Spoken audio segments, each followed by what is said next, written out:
आपका target with Ramesh sir में स्वागत है। दैनिक रोजगार समाचार 19 जनवरी। 6000 से अधिक एलटी ग्रेड शिक्षक भर्ती विज्ञापन। UP TGT PGT big news आज आएंगे। पूर्व मंत्री, इससे संबंधित मैंने एक और वीडियो डाला है, उसको भी आप जरूर देखें। आर्था विवाद विशेष अपील उच्चतर शिक्षा सेवा चयन आयोग। 71,000 युवाओं को नियुक्ति पत्र बांटेंगे प्रधानमंत्री। और आरआरसी ग्रुप डी दौड़ में 1296 छात्र बाहर। रोडवेज परिचालक भर्ती विज्ञापन जल्द जारी होगा।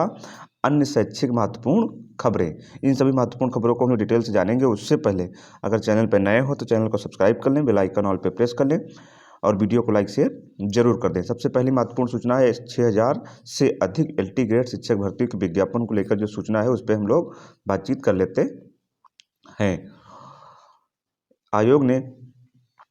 आयोग ने की भर्ती तो 2 चरणों में देनी होगी एलटी ग्रेड परीक्षा। जी हाँ, पहले ही घोषणा कर चुका है कि आयोग अब एलटी ग्रेड में प्री मेंस होगा। एलटी ग्रेड शिक्षक भर्ती इस बार उत्तर प्रदेश लोक सेवा आयोग कराएगा या नया शिक्षा सेवा चयन आयोग कराएगा की जिम्मेदारी भर्ती आएगी, यह अभी स्पष्ट नहीं है। अगर यूपीपीएससी यह भर्ती कराता है तो इस बार अभ्यर्थियों को 2 चरणों में परीक्षा देनी होगी। आयोग ने वर्ष 2018 में एलटी ग्रेड शिक्षक भर्ती का विज्ञापन जारी किया था। 15 विषयों में एलटी ग्रेड शिक्षक के 10,768 पदों पर भर्ती के लिए एक परीक्षा आयोजित की गई थी और इसी परीक्षा के आधार पर अभ्यर्थियों का चयन किया गया था। इसके बाद आयोग ने राजकीय आश्रम पद्धति विद्यालयों और राजकीय इंटर कॉलेज में प्रवक्ता भर्ती के लिए प्रारंभिक और मुख्य परीक्षा कराई। आयोग अपनी भर्तियों एकल परीक्षा की व्यवस्था हटा चुका है। अब 2 चरणों में परीक्षा के माध्यम से ही भर्तियां की जाएंगी। आयोग की एलटी ग्रेड शिक्षक के करीब 6000 पदों का अधियाचन मिल चुका है। हालांकि आयोग ने वर्ष 2023 में कैलेंडर में एलटी ग्रेड शिक्षक भर्ती को शामिल नहीं किया है। ऐसे में परीक्षा के आयोजन को लेकर असमंजस की स्थिति बनी हुई है। इसी बीच नए शिक्षा सेवा चयन आयोग के गठन का प्रस्ताव मांग लिया गया है। उधर आयोग ने एलटी ग्रेड शिक्षक भर्ती की समकक्ष अर्हता स्पष्ट किए जाने को लेकर शासन से दिशा निर्देश मांगे हैं। एलटी ग्रेड शिक्षक भर्ती के मामले को लेकर असमंजस बना हुआ है। अगली महत्वपूर्ण सूचना है वो है यूपी टीजीटी पीजीटी को लेकर के। आज प्रतियोगी छात्र मोर्चा के अध्यक्ष भाजपा विधायक सिद्धार्थनाथ सिंह ने से अपनी मांगों को लेकर वार्ता की और प्रतियोगी छात्र मोर्चा के सदस्य वार्ता करते टीजीटी पीजीटी 2022 की भर्ती में सीट वृद्धि के मुद्दे पर पूर्व मंत्री से मिले छात्रों को मिला आश्वासन, आज आएंगे अनशन पर सिद्धार्थनाथ। उत्तर प्रदेश माध्यमिक शिक्षा सेवा चयन बोर्ड पर प्रतियोगी छात्र मोर्चा का क्रमिक अनशन 15वें दिन भी जारी रहा है। बुधवार को बड़ी संख्या में प्रतियोगी छात्र पूर्व मंत्री और विधायक सिद्धार्थनाथ सिंह से मिलने पहुंचे। उन्होंने आश्वासन दिया कि वह बृहस्पतिवार को अनशन स्थल पर पहुंचकर उनकी बात सुनेंगे। छात्रों को महानिदेशक शिक्षा से वार्ता कर मिलने का समय भी दिलवाया। साथ ही इस मामले को लेकर सीएम के संज्ञान में लाने का आश्वासन दिया है। प्रतियोगी छात्र मोर्चा के अध्यक्ष विक्की खान के नेतृत्व में प्रतियोगी छात्र चयन बोर्ड पर टीजीटी पीजीटी 2022 में सीटों को बढ़ाने के लिए पोर्टल खोलने और परीक्षा तिथि घोषणा किए जाने समेत अन्य मांगों को लेकर क्रमिक अनशन जारी कर रहे हैं। बुधवार को सैकड़ों की संख्या में प्रतियोगी छात्र पूर्व मंत्री और विधायक सिद्धार्थनाथ सिंह से मिलने उनके आवास पहुंचे। सिद्धार्थनाथ ने छात्रों को सरकार की तरफ से इस मामले में पूरा सहयोग देने का आश्वासन दिया है। साथ ही महानिदेशक स्कूल शिक्षा से छात्रों से वार्ता भी कराई। अगली महत्वपूर्ण सूचना है वो है यूपीएचएससी को लेकर के आर्था के विवाद पर विशेष अपील करेगा उत्तर प्रदेश उच्चतर शिक्षा सेवा आयोग। जी हाँ, ये बीएड की समस्या को लेकर के है। असिस्टेंट प्रोफेसर बीएड के 93 पदों पर होनी है भर्ती और इसी को लेकर के आर्था की समस्या बनी हुई है। विधिक राय के आधार पर यूपीएचईएससी की बैठक में लिया गया निर्णय। शासकीय महाविद्यालयों में असिस्टेंट प्रोफेसर बीएड के पदों पर अनिवार्य आर्था के विवाद को लेकर उत्तर प्रदेश शिक्षा सेवा आयोग यूपीएचईएससी अब इलाहाबाद हाईकोर्ट में विशेष अपील दाखिल करने जा रहा है। यह निर्णय आयोग की बैठक में लिया जाएगा। यूपीएचएससी की ओर से विज्ञापन संख्या 51 के तहत 34 पदों में असिस्टेंट प्रोफेसर के 1017 पदों पर पर भर्ती की जानी है। इसके लिए अगस्त 2022 में आवेदन की प्रक्रिया पूरी हो चुकी है, जिसमें 1,14,000 अभ्यर्थियों ने आवेदन किए हैं। अब भर्ती का विज्ञापन जारी होने के बाद असिस्टेंट प्रोफेसर बीएड की अनिवार्य अर्हता को लेकर विवाद था और मामला हाईकोर्ट पहुंच गया था। बीएड अब विषय को अनिवार्य अर्हता को लेकर कोर्ट में याचिका दाखिल करने वाले अभ्यर्थियों की मांग के बीएड विषय में असिस्टेंट प्रोफेसर भर्ती के लिए अनिवार्य अर्हता national council for teacher education यानी एनसीटीई के अनुसार निर्धारित हो। एनसीटीई के अनुसार इस भर्ती के लिए न्यूनतम योग्यता सामाजिक विज्ञान गणित भाषा में से किसी एक में परास्नातक के साथ एमएड अथवा शिक्षा शास्त्र के परास्नातक के साथ बीएड डिग्री होनी चाहिए। वहीं उच्चतर शिक्षा सेवा आयोग ने विश्वविद्यालय यूजीसी के नियमों के अनुसार न्यूनतम योग्यता एमएड अथवा शिक्षा शास्त्र में परास्नातक निर्धारित की थी। कोर्ट ने आदेश दिया है कि एनसीटीई ने निर्धारित योग्यता के अनुसार असिस्टेंट प्रोफेसर की भर्ती हो। साथ ही कहा गया कि पुराना विज्ञापन निरस्त करते हुए नया विज्ञापन जारी कर आवेदन लिए जाएं। असिस्टेंट प्रोफेसर बीएड के 93 पदों पर करीब 7,000 आवेदन आए हैं। तो ये मामला फंसा हुआ, इसके लिए विशेष अपील उच्चतर शिक्षा सेवा आयोग जारी करने जा रहा है।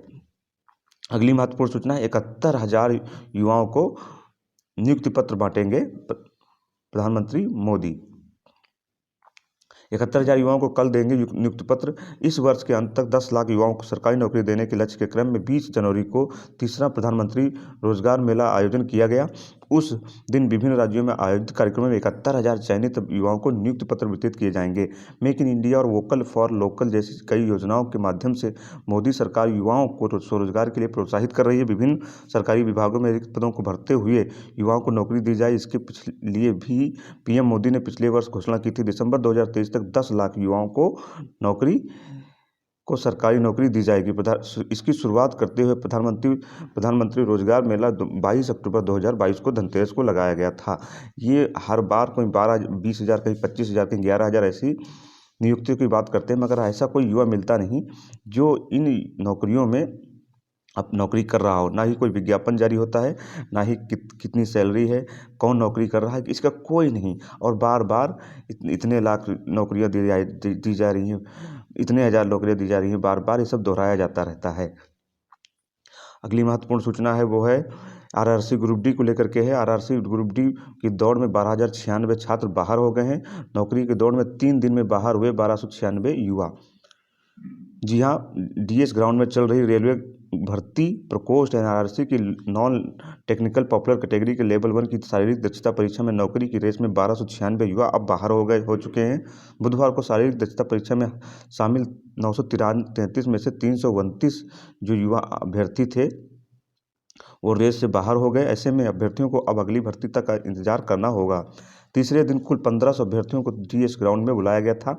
1500 का हर दिन बुलाते हैं लोग, और दौरान 1,262 अभ्यर्थी उपस्थित हुए, जबकि 238 में से परीक्षा छोड़ दी। 35 किलोमीटर वजन उठाकर 100 मीटर की दूरी को तो फिलहाल ये रोज हर दिन 1500 अभ्यर्थियों को डीएस ग्राउंड में बुलाया जा रहा है। और उसमें से 100 किलोमीटर जो 100 मीटर की दौड़ है वो 35 किलो वजन उठाकर बोरी उठाकर 100 मीटर की दौड़ 2 मिनट में पूरी करनी रहती है। और जो इसके बाद 1 किलोमीटर की रेस जो है वो 4 मिनट में तय करने का ख्वाब रहता है। और इसमें जो है 329 युवा फेल हो गए कल की परीक्षा में। अगली महत्वपूर्ण सूचना है वो है रेडियो परिचालक विज्ञापन भर्ती को लेकर के। रेडियो परिचालक भर्ती विज्ञापन के लिए छात्र इंतजार कर रहे हैं। यूपी रोडवेज के प्रयागराज रीजन में आउटसोर्सिंग के माध्यम से परिचालक के पद पर की जाने वाली नियुक्ति का विज्ञापन फिर निकलेगा। नई विज्ञापन इसी माह जारी हो सकता है। विज्ञापन उठा था लिंक न खुलने का मुद्दा। दरअसल पिछले दिनों ही रोडवेज के प्रयागराज रीजन में परिचालक 265 पदों में नियुक्ति का विज्ञापन निकला था। इसके लिए विभाग की ओर से एक लिंक भी दिया गया था। उसी लिंक को खोलकर अभ्यर्थियों को भर्ती के लिए आवेदन करना था। 9 जनवरी 23 से यह प्रक्रिया शुरू हुई और 16 जनवरी आवेदन की अंतिम तिथि। शुरू से ही लिंक खुलने के बाद भी आवेदन करने में अभ्यर्थियों को परेशानी होने लगी। 2-3 दिन लिंक खुला भी नहीं। इसे लेकर मांग की गई कि आवेदन करने की तिथि बढ़ाई जाए।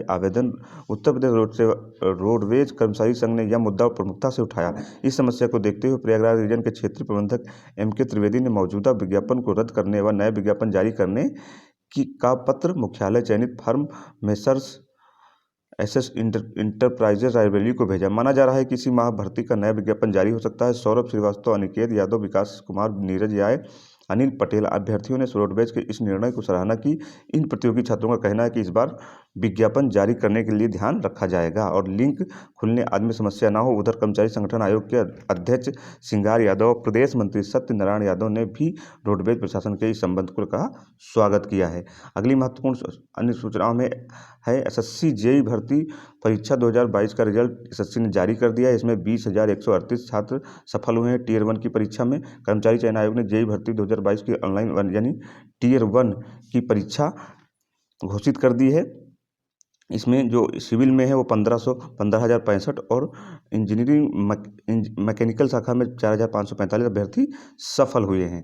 अगली महत्वपूर्ण सूचना इसी से यूपी बोर्ड परीक्षा में ध्यान से भरें ओएमआर शीट। जरा सी गलती परीक्षार्थियों को पड़ जाएगी भारी, इसलिए और अगर आपकी एक भी गलती होती तो आपकी 20 के 20 नंबर काट लिए जाएंगे जो ओएमआर शीट के जो ऑप्शनल परीक्षा के दिए जाते हैं। यूपी बोर्ड में 2023 में माध्यमिक शिक्षा परिषद की वेबसाइट पर नमूना दिया गया है, निर्देश जारी हैं, आप उस लोग अच्छे से उसको पढ़ लें। अगर कमेंट करें तो मैं उस पर अच्छा एक डिटेल वीडियो बना दूंगा। अगली महत्वपूर्ण सूचना है वो जीडी कांस्टेबल को लेकर। जीडी कांस्टेबल सॉल्वर गैंग का भंडाफोड़ हो गया। इसमें सिपाही समेत 7 गिरफ्तार हुए। एक अभ्यर्थी प्रयागराज का है। ये एसएससी कर्मचारी चयन आयोग की जीडी कांस्टेबल परीक्षा में सेंधमारी का गिरोह एसटीएफ का राज साफ हो गया। इसमें जो 7 लोग गिरफ्तार हुए हैं वो ये हैं। गैंग लीडर सिपाही अच्युतानंद बांसगांव गोरखपुर का है। सिपाही ने किया करोड़ों का खेल। एसएससी परीक्षा में पकड़े गए सॉल्वर कई परीक्षाओं में हो चुके हैं शामिल। हर दिन कोई ना कोई परीक्षा में सॉल्वर गैंग अपना दिमाग अपना काम लगाते ही रहते हैं। और सीटेट का पेपर आउट कराने वाला कोचिंग संचालक गिरफ्तार हो गया है। 137 प्रश्न पत्र 28 प्रश्न पत्र बरामद और भेजा गया जेल। ये अनिल सिंह है, कोचिंग संचालक है। मेरठ में 2 की गिरफ्तारी बाद लखनऊ में कार्रवाई। और ये सीटेट की परीक्षा इसने में सेंधमारी की और ये कोचिंग संचालक भी है। और इसी तरह से 2.5 लाख रुपए में ये कोचिंग सीटेट 2.5 लाख रुपए में बेचे गए प्रश्न पत्र। 2.5 लाख रुपए में एक प्रश्न पत्र बेचा गया। तो ये रहा कुछ महत्वपूर्ण खबरें। कोचिंग संचालक अमित सिंह के मोबाइल में मिले कई अहम साक्ष्य। 2.5 लाख रुपए में सीटेट का पेपर बिका है। तो ये रही कुछ महत्वपूर्ण खबरें जो विभिन्न रोजगार समाचार पत्रों पर छाई हुई हैं और विद्यार्थियों के लिए महत्वपूर्ण हैं। चैनल पर नए हो तो फिर से मैं आग्रह करूंगा चैनल को जरूर सब्सक्राइब कर लें, बेल आइकन ऑल पर प्रेस कर लें और वीडियो आपको अच्छा लगा हो तो वीडियो को लाइक शेयर जरूर कर दें। पूरा वीडियो देखने के लिए धन्यवाद।